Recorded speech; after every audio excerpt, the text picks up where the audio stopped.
The real deal, Icelandic language.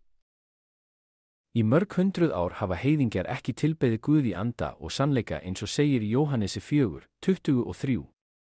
Þar segir, en sú stund kemur, og er nú, þegar hinir sönnu tilbeðjendur muni tilbeðja föðurinn í anda og sannleika, því að faðurinn leitar að slíkum til að tilbeðja hann. Sannir tilbeðjendur eru sannkristnir og þú verður að skilja að þú ert hvorugur í augnablikinu, en vonandi verður þú það í framtíðinni. Það var harmleikur sem varð fyrir kristna og heilaga heiðingja sem voru andlega réttlátir trúaðir. Þeir voru drepnir af öðrum svoköllum trúuðum sem voru líkamlega réttlátir. Allir voru að kalla sig kristna fyrir hundruðum ára, alveg eins og þeir eru að kalla sig í dag. Sannkristni menn eru þeir einu sem geta gefið þér sannleikan Nýja testamentið vegna þess að þeir hafa anda sannleikans í sér. Guð hefur skipun, Guð til Jesú og Jesús til lærisveinana.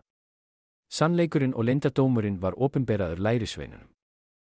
Markus 4:11-12 og hann sagði við þá, yður er gefið að þekkja leyndardóm Guðs ríkis, en þeim sem fyrir utan eru kemur allt í dæmisögum, 12 til þess að þeir sjái og sjái ekki, og heyrandi heyri og skilji ekki, Lúkas 8:9-10, þá spurðu þessir lærisveinar hans, hvað þýðir þetta? 10 og hann sagði, yður er gefið að þekkja leyndardóma Guðs ríkis, en hinum er það gefið í dæmisögum, að sjáandi sjái þeir ekki og heyrandi skilji þeir ekki. Lærisveinarnir voru fyrst kallaðir kristnir í postulasögunni 11:26. Kristni menn fara í gegnum helgunaferlið og verða heilagir. Þannig að það eru kristnir og heilagir sem kenna trúuðum, þeim sem eru ekki skýrðir með heilugum anda með birtingu anda sannleikans. Trúaðir verða að heyra sannleikin frá sannkristnum mönnum eða heilugum. Rómverjabréfið 8:8, þannig geta þeir sem eru í holdinu ekki þóknast Guði. Fyrra Korintubréf 15:40-4, það er sáð í náttúrlega líkama, það er rist upp andlegur líkami. Það er náttúrlegur líkami og það er andlegur líkami. Efesusbréfið 1:13, á hann treystir þú og, eftir að þú heyrðir sannleikans orð, fagnaðarerindi hjálpræðis þíns, á honum sem þú trúðir og innsiglaðir með heilugum anda fyrirheitsins. Þú verður að hafa anda sannleikans til að kenna sannleikan. Aðeins sannkristnir og heilagir hafa anda sannleikans í sér. Jóhannesarguspjall 16:13, en þegar hann, andi sannleikans, er kominn, mun hann leiða yður í allan sannleikan. Því að hann mun ekki tala af eigin valdi, heldur mun hann tala hvað sem hann heyrir. Og hann mun segja þér það sem koma skal. Guð mun sjá þá sem drápu hina sannkristnu og heilugu. Áhersla mín er á að gera þig tilbúin til að verða heilagur. Og áður en þú getur orðið heilagur verður þú fyrst að verða sannkristinn.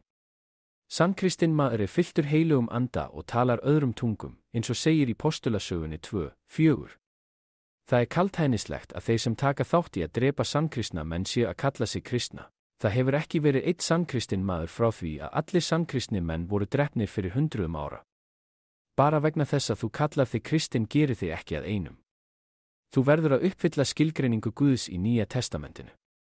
Að skilja harmleikin af því sem gerðist fyrir hina heiðnu trúuðu er bara að nota skynsemi.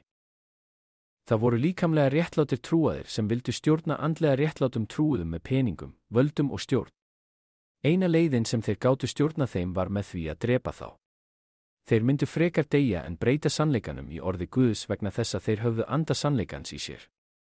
Jóhannesarguspjall 14:17, anda sannleikans, sem heimurinn getur ekki meðtekið, af því að hann sér hann hvorki né þekkir hann, en þér þekki hann, því að hann býr hjá yður og mun vera í yður. Hvað gerðist næst sem hafði áhrif á hina trúuðu? Núnaður. Hver sem getur stofnað kirkjudeild eftir eigin skoðun. Þess vegna kalla margir trúarbrögð skoðun. Það gæti verið byggt á smá sannleika eða engum sannleika. Spurning, hvernig býst þú við að nokkur kirkjudeild, eftir 100 ára, viti sannleikan núna þegar þau byrjuðu án sannleikans? Bara vegna þess að kirkjudeild hefur verið til, að kenna rangar frásagnir hennar að því marki að það verði hefð, gerir það ekki satt. Ekki eitt kirkjudeild vissi að Matteus 28:19-20 er skilgreiningin á kristnum manni. Eða að Jóhannes 3:5, Markus 16:18, Postulasagan 2:4 eða jafnvel Jóhannes 3:16 skilgreini hvað kristinn maður er. Hver af þessum ritningum talar anda Krists, anda Guðs og anda sannleikans? Eins gáfaður og maðurinn heldur að hann sé, hefur hann ekki getað skilið andlega sannleikan í orði Guðs. Fyrra Korintubréf 2:14, en náttúrlegur maður tekur ekki við því sem anda Guðs er, því að það er honum heimska og hann getur ekki þekkt það vegna þess að það er andlega greint. Prestur eða leiðtogi sem stendur fyrir framan söfnuðinn, kallar sig kristinn og söfnuðin kristna, þekkir ekki Nýja testamentið og hefur ekki hugmynd hvað Guðsríki snýst um.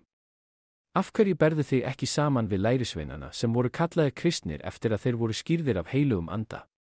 Postulasagan 11, 26. Þeim var kennt sannleikan af Jesú, þeir fengu anda Krists.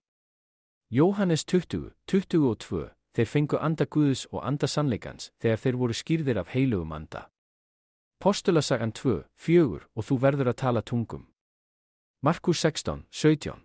Postulasagan 2, 4 segir, og þeir fylltust allir heilugum anda og tóku að tala öðrum tungum, eins og andinn gaf þeim að mæla. Þú þarft anda Krists, anda Guðs og anda sannleikans til að fyllast heilugum anda. Þið ykkar sem tölu tungum þurfi nú að fá að kenna sannin áður en þið geti meðtekið anda sannleikans. Trúmaður, sem hélt að þeir væru kristnir, sagði að þeir væru fæddir í þessari kirkjudeild og að þeir myndu deyja í þessu kirkjudeild. Bara vegna þess að þessi kirkjudeild hefur verið til í mörg hundruð ár, hefur það orðið hefð með rangar frásagnir. Trúaðir verða að skilja að eftir að þú deyrð líkamlega heldurðu áfram að lifa áfram andlega. Jóhannesarguspjall 5, 29 og farið fram, þeir sem gjört hafa gott til upprissu lífsins og þeir sem gjört hafa illt til upprissu fordæmingarinnar. Markmið kirkjunnar að gera trúaða kristna og heilaga. Kirkjan var ekki stofnuð til að fullnægja eða gera kirkjuleiðtogana til auðugra. Vaknaðu. Heyrðu og máttu í hjarta þínu sannleikin í orði Guðs.